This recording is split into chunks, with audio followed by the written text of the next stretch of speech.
The silence was deafening as I stood in the middle of our laboratory, frozen in place while my colleagues avoided eye contact. The air felt thick with the scent of betrayal and expensive jasmine extract. While you were off playing with flowers in Tokyo, the company needed someone reliable, Terrence announced, his voice carrying across the lab. Phoebe has graciously accepted the head perfumer position. 6 months of intensive training under Master Hanako Yamamoto, one of the last practitioners of ancient Japanese aromatic techniques, rendered meaningless in a single sentence.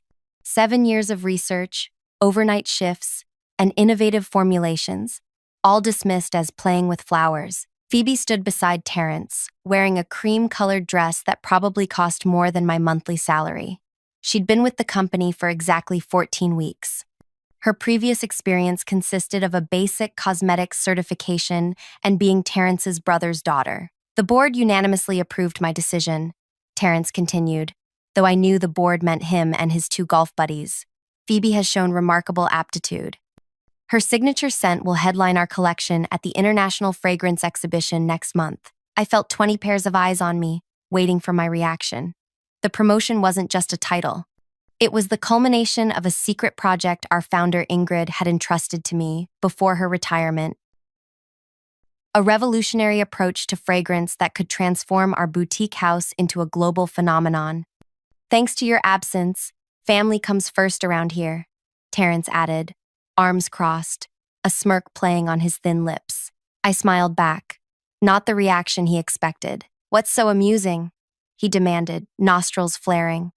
Nothing, I replied softly, just thinking about the promotion you gave away. His eyes narrowed slightly. The position needed to be filled immediately. Phoebe graciously decided to stay in town rather than take that opportunity in Milan. My gaze shifted to Phoebe, who was examining her manicure. Milan had never shown interest in her. I knew, because I had contacts throughout the industry who would have mentioned such an offer. I look forward to seeing your creation, Phoebe, I said. Master Yamamoto always emphasized that balance is everything in fragrance. Those old techniques are outdated, she replied with a dismissive wave. Modern perfumery is about impact, not balance. That single statement confirmed everything. She had no idea what she was doing. Terrence clapped his hands. Excellent. Veta, you'll be assisting Phoebe with the final preparations for the exhibition. Your experience will be valuable, even if you weren't right for the leadership role. The laboratory slowly returned to work as Terrence led Phoebe to what should have been my office. As they walked away, I overheard him say, "Don't worry about Veta. She's all theory, no practical sense." My colleague Dimitri approached cautiously. "I'm sorry, Veta. Everyone knows you deserve that position." "It's fine," I replied, removing my lab coat. "Excuse me a moment." I walked to the bathroom, locked myself in a stall, and pressed my forehead against the cool metal door. 7 years of dedication, countless weekends sacrificed. The careful building of relationships with suppliers to source the rarest ingredients. The meticulous documentation of every experiment. The gentle guidance of junior team members. All of it, handed to Phoebe because her last name matched Terrence's family tree. I took 3 deep breaths, detecting the subtle notes of cleaning solution, hand soap, and fear. My fear. Not of failure, but of what I might do next. Because what Terrence didn't understand was that the promotion he'd given away wasn't just any position. What Phoebe didn't realize was that the formulations she was now in charge of weren't just pleasant scents. What neither of them knew was that, in Tokyo, I hadn't just learned techniques, I'd uncovered secrets. Secrets about how certain molecular combinations could influence human perception and behavior. Secrets that, in the wrong hands, could lead to disaster. And Phoebe's hands were very wrong indeed. I splashed water on my face and stared at my reflection. The woman looking back had changed. 6 months in Tokyo had transformed me. I was no longer just a talented perfumer. I was something else entirely. I straightened my shoulders and dried my hands. As I reached for the door, I made my decision. Terrence had no idea what he'd just done. Neither did Phoebe, but they were about to find out. If this story has captured your attention, please consider giving it a like and subscribing for more. Your support helps me continue crafting these tales of determination and justice. Let me know in the comments if you've ever had something you worked hard for taken away unfairly. I read every comment and would love to hear your experiences. My name is Veta Chandler, and until 6 months ago, I was the deputy perfumer at Alchemy Essentials, a boutique fragrance house known for its innovative, natural scents. I've always had what my grandmother called a witch's nose, able to identify and separate individual scents from the most complex bouquets. When other children were drawing with crayons, I was categorizing the distinct waxy notes of each color. I joined Alchemy 7 years ago with a biochemistry degree and a passion for transforming molecules into emotions. While other perfumers created pleasant fragrances, I created experiences, scents that transported you to specific memories or feelings.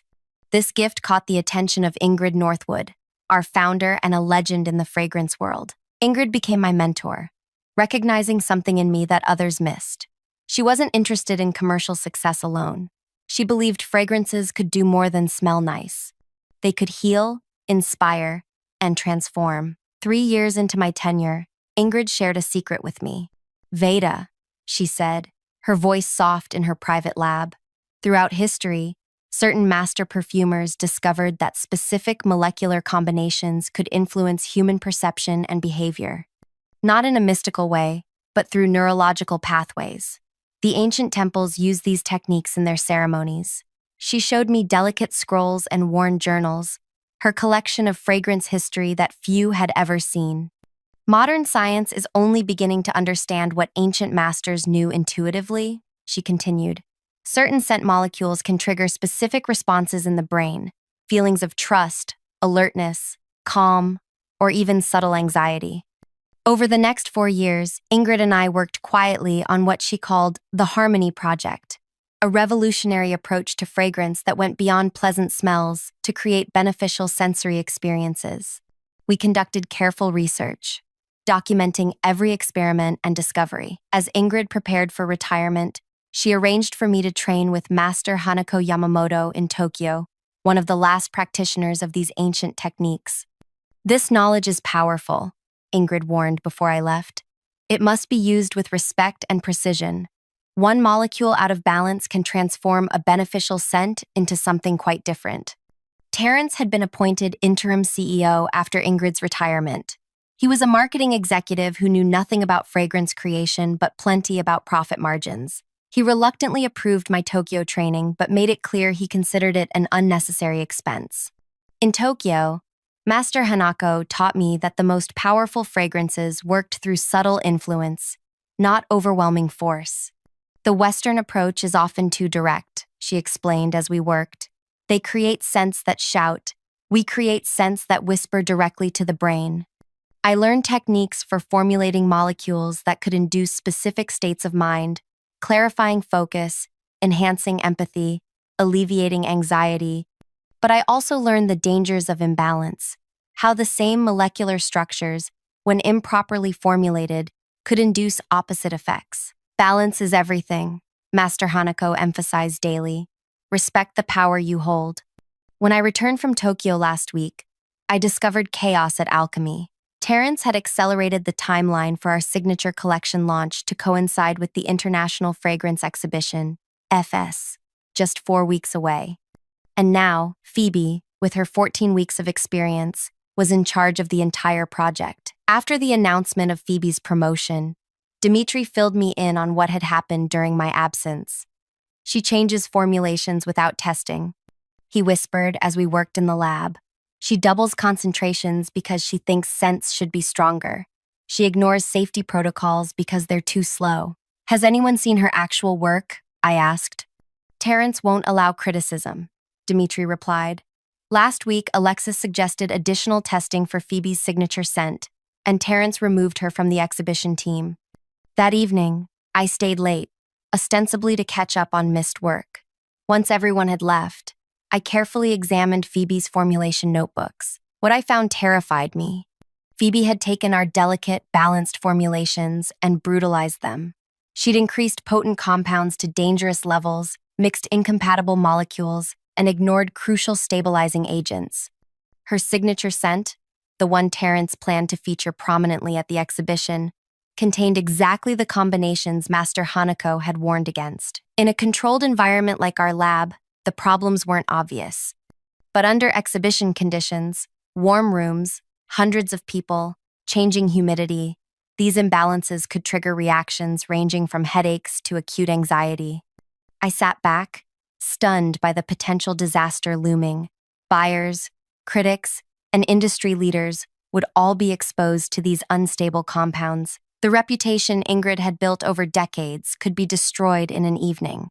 I had three options: tell Terrence, who wouldn't listen, quit in protest, which wouldn't help anyone, or find another way. The next morning, Phoebe summoned me to her new office, my intended office. "Terrence says you should assist me," she said without looking up from her phone. "I need you to prepare sample vials of my signature scent for the exhibition preview." "Of course," I replied. "May I review your final formulation first? Sometimes certain compounds require special handling for events." She shrugged and pushed a notebook toward me. "Whatever. Just make sure it smells exactly like my prototype. Terrence says this scent will define the company's future." On that point, at least, we agreed. Over the next 3 weeks, I became Phoebe's shadow. I offered suggestions that she mostly ignored. I pointed out potential issues that she dismissed. I recommended standard testing that she called paranoid. But I also gained her trust by praising her creativity and supporting her in front of Terrence. Gradually, she began allowing me more involvement in the final preparations, particularly for her signature scent, which she'd named Dominance.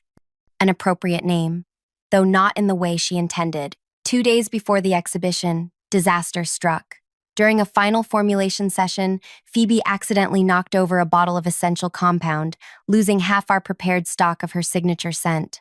"What am I going to do?" She panicked, looking at the spreading liquid on the floor. "The exhibition is in 2 days. We need at least 50 sample vials." "I can help," I offered calmly. "I've memorized your formulation. If you handle the other preparations, I can recreate this batch overnight." Relief washed over her face. "You'd do that? Even after?" "We're on the same team," I assured her. "The company's success is what matters." She left me alone in the lab with full access to all ingredients and her complete trust. That night, I worked methodically, carefully adjusting the formulation of Dominance. I didn't sabotage it, not exactly. I simply restored balance to certain molecules while subtly modifying others. The changes would be undetectable in the lab environment but would reveal themselves under specific conditions. Conditions exactly like those at a crowded exhibition hall. As dawn broke, I sealed the last sample vial and prepared detailed notes on proper handling of the fragrance. Phoebe would never read them, but they would provide important documentation later. When she arrived that morning, I presented her with the completed work. "You're a lifesaver," she exclaimed, examining a vial. "It smells perfect. Just doing my job," I replied. "Remember, fragrance is all about balance," she laughed. "You and your balance. This is going to blow everyone away." Again, we agreed, though for entirely different reasons. The day of the International Fragrance Exhibition arrived. The Grand Hall was transformed into a sensory wonderland, with booths from every major fragrance house worldwide. Alchemy's display was prominently positioned near the entrance. Terrence had paid extra for the prime location. Our booth featured elegant glass displays of 5 fragrances, with Dominance positioned center stage. The marketing materials praised it as a revolutionary approach to modern fragrance and the future of alchemy essentials. Terrence arrived in an expensive suit, Phoebe beside him in a designer dress. They both ignored me as I quietly arranged the sample vials and prepared the diffusers. "The buyers from Nordica Luxury Group are coming at 7, Terrence instructed Phoebe. "Their order alone could double our annual revenue. Make sure they get the full experience of your creation." As industry elites began filling the hall, the temperature rose steadily. Humidity increased with each additional body. Exactly the conditions needed for what was about to happen. Phoebe began enthusiastically spraying her signature scent for anyone who approached our booth. For the first hour, everything seemed fine. The scent was pleasant enough in small doses and initial exposure. But as the molecules dispersed throughout the warm, humid environment, they began to transform. just as Master Hanako had taught me they would. The first sign that something was wrong came from a renowned critic who had been hovering near our booth for several minutes. She wrinkled her nose and stepped back, consulting her notes with a confused expression. "Is there something else being diffused nearby?" she asked, looking around. "I'm getting an unusual undertone." Phoebe laughed nervously. "That's just the complexity of my creation. Many layers reveal themselves over time." The critic nodded uncertainly and moved to a neighboring booth. Within 30 minutes, a pattern emerged. People would approach our display with interest, spend a few moments sampling the fragrances, then inexplicably drift away with vague excuses. Some rubbed their temples, others loosened their collars. A respected buyer from Paris circled back after leaving our area. "There's something distinctive about this scent," she said, struggling to find the right words. "It reminds me of something, but I can't place it." What she couldn't articulate was that the scent was triggering a subtle neurological response, a barely perceptible feeling of unease. Not enough to recognize consciously, but sufficient to make people instinctively want to distance themselves. Phoebe, growing increasingly desperate as potential buyers kept drifting away, began spraying more of her signature scent into the air. This only intensified the effect. "I don't understand," she whispered to Terrence. "Everyone loved it in the office tests." Terrence's confident smile had faltered. The Nordica representatives were due in 20 minutes, and our booth was noticeably less crowded than our competitors. "Use the diffusers," he commanded. "Maybe people just need more exposure." I watched silently as Phoebe activated the electronic diffusers, releasing a steady stream of dominance into our area. The molecular concentration in the air increased, pushing the effect from subtle unease to something more pronounced. A jewelry designer from the adjacent booth approached Terrence. "I don't mean to intrude, but is there something wrong with your fragrance? My clients are asking if there's a problem with the ventilation in this section." Terrence glared at her. "Absolutely not. This is a revolutionary scent created by our head perfumer." "Well, it's making people uncomfortable," she persisted. "Several have mentioned feeling anxious or getting headaches." As if to confirm her point, a journalist nearby suddenly pressed his hand to his forehead and quickly walked toward the exit. Panic flashed across Terrence's face. He turned to Phoebe. "What's happening?" "I don't know," she hissed. "It smelled perfect in the lab." The exhibition director was now approaching our booth, accompanied by two concerned-looking staff members. In the background, I noticed several attendees pointing in our direction while speaking to security personnel. "Mr. Harrison," the director addressed Terrence formally, "we've received multiple complaints about irritation coming from your display area. If there's a problem with your samples—" "There is no problem," Terrence insisted, his voice rising. "This is sabotage from our competitors." The director looked skeptical. "Nevertheless, if the complaints continue, we'll need to shut down your booth for safety reasons." As he walked away, Terrence rounded on his staff. "Find out what's happening. Now." Dmitri cautiously approached with a testing strip. "The molecular structure seems to be changing in this environment. The base notes are intensifying inappropriately." "That's impossible," Phoebe snapped. "I followed all the standard protocols." This was my moment. I stepped forward. "May I?" Without waiting for permission, I took the testing strip from Dmitri and examined it carefully. The heat and humidity are destabilizing certain molecules in the formulation. "This combination," I pointed to a specific compound in Phoebe's notes, "becomes volatile under these conditions." "How would you know that?" Phoebe demanded. "It's one of the primary principles taught in Tokyo," I replied calmly. Master Yamamoto emphasized that certain molecular combinations must be balanced with stabilizing agents, especially for public exhibitions where environmental factors can't be controlled. The color drained from Phoebe's face as understanding dawned. She hadn't just created a bad fragrance, she had created an actively problematic one, and now hundreds of industry professionals were experiencing the results. Terrence looked between us, desperation evident in his eyes. The Nordica representatives had just entered the hall. "Can you fix it?" he asked me, his earlier smugness entirely gone. I hesitated, allowing the moment to stretch. "Possibly. I would need to introduce a counteracting agent to neutralize the problematic compounds." "Do it," he ordered. Whatever you need. I'll need access to the reserve ingredients in our supply case, I said, an authorization from the exhibition director to diffuse a neutralizing agent throughout this section. Terrence immediately pulled out his phone to call the director while Phoebe watched helplessly, her career crumbling before her eyes. I retrieved my personal case from beneath our display table, a special kit I had prepared specifically for this scenario. Inside were several vials of precisely formulated scents, each labeled with Japanese characters. The exhibition director arrived quickly, alarmed by the growing situation.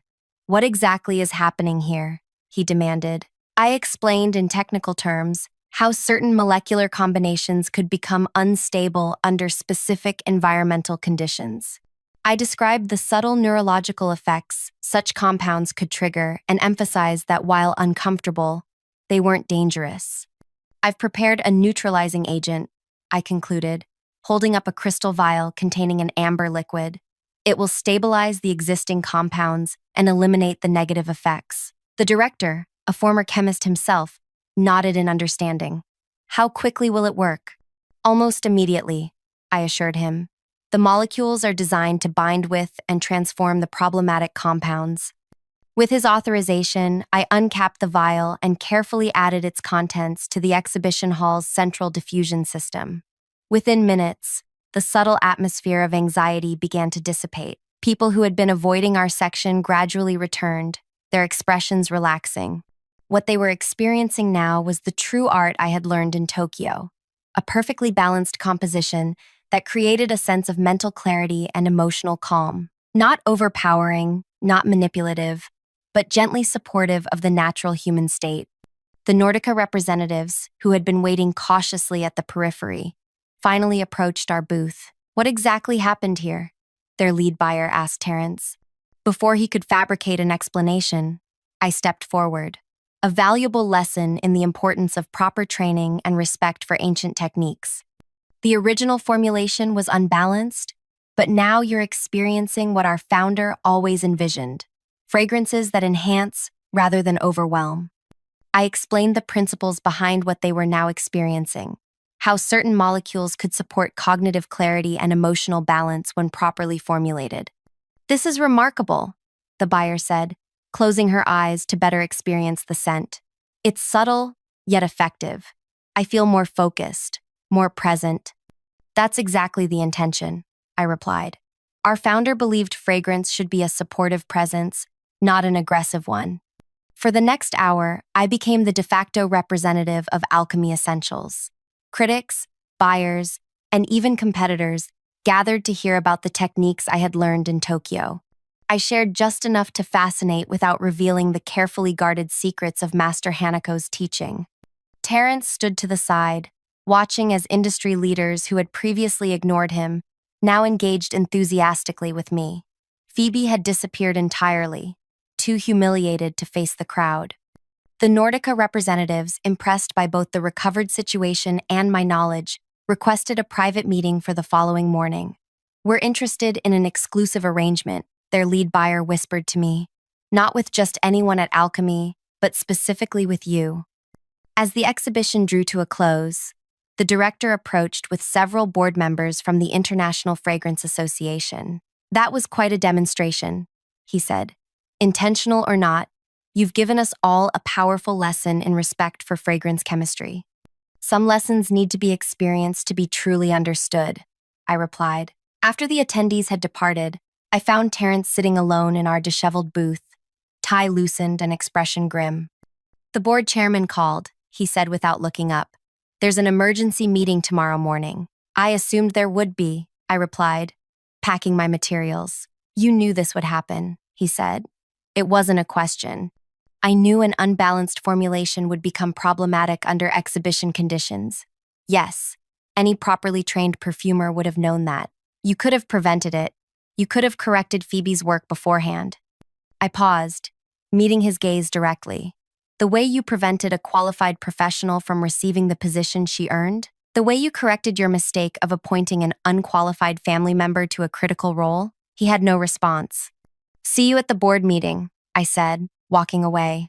That night, I received 3 calls. one from Master Hanako checking on the demonstration, one from Ingrid who had heard about the exhibition from her industry contacts, and one from the board chairman requesting all my documentation on the Harmony project. I slept peacefully for the first time since returning from Tokyo. The board meeting began at 8 the following morning.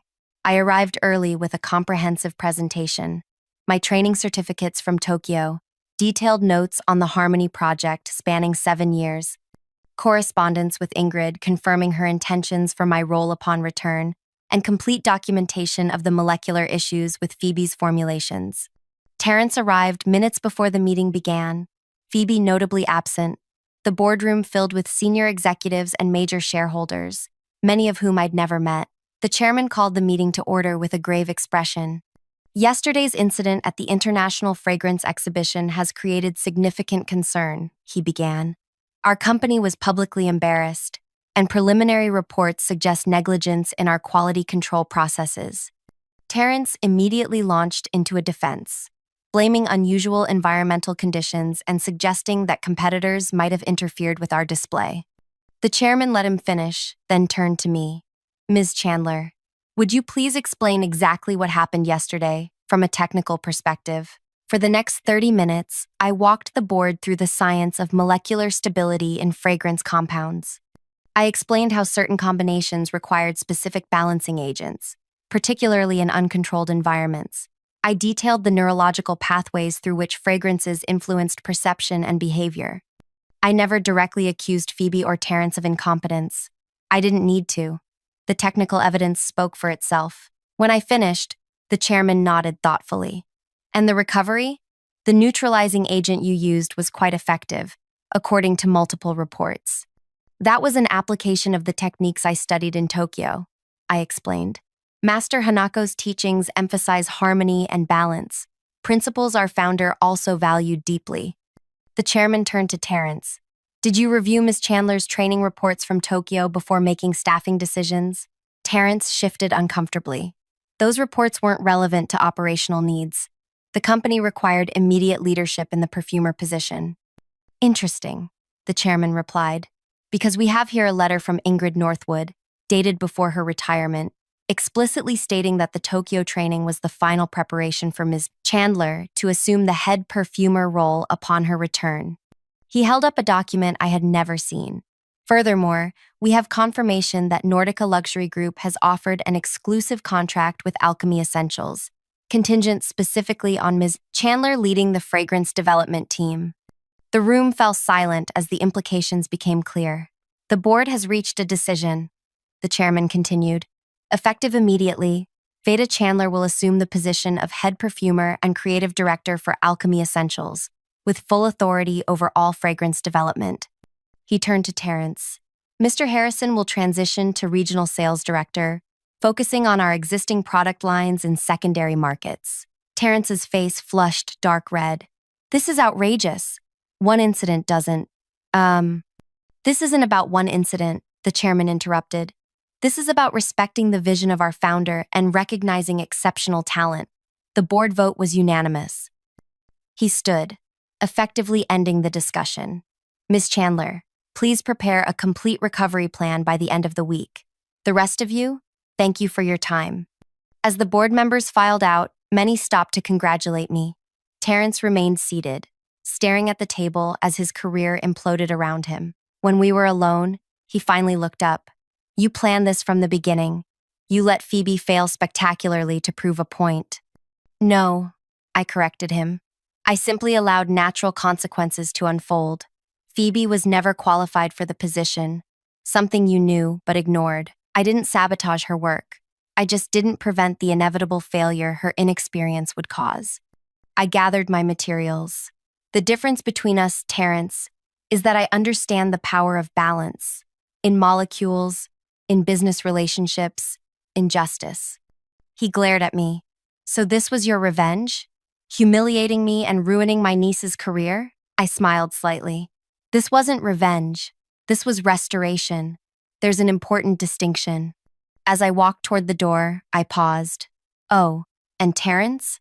Master Hanako taught me that the true measure of power isn't in what you take, but in what you create.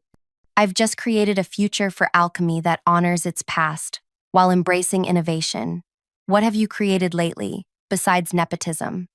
I didn't wait for his response. There was too much work to do. A revolutionary fragrance line to develop, ancient techniques to honor, and a legacy to build. 3 months later, our Harmony collection debuted to international acclaim. The carefully balanced formulations created subtle but profound experiences for wearers: clarity, confidence, tranquility. Industry publications praised the revolutionary approach that transforms fragrance from accessory to essential companion. Terrence eventually left for a position at a budget cosmetics brand. Phoebe, humbled by the experience, enrolled in a proper perfumery school in Grasse, where she would spend years learning the foundations she had arrogantly dismissed. And me? I received a handwritten note from Master Hanako that simply read, "Balance achieved." The most satisfying revenge isn't destruction, but reconstruction. Not in taking something away, but in creating something better. Not in burning bridges, but in building new paths that lead exactly where you were always meant to go. If you enjoyed this story of justice finally being served, please hit the like button and subscribe for more tales of persistence and triumph. Have you ever had to watch someone unqualified take a position you deserved? Share your experience in the comments. I find that sometimes the sweetest victory comes from simply being patient, while incompetence reveals itself naturally. Your support means everything to storytellers like me.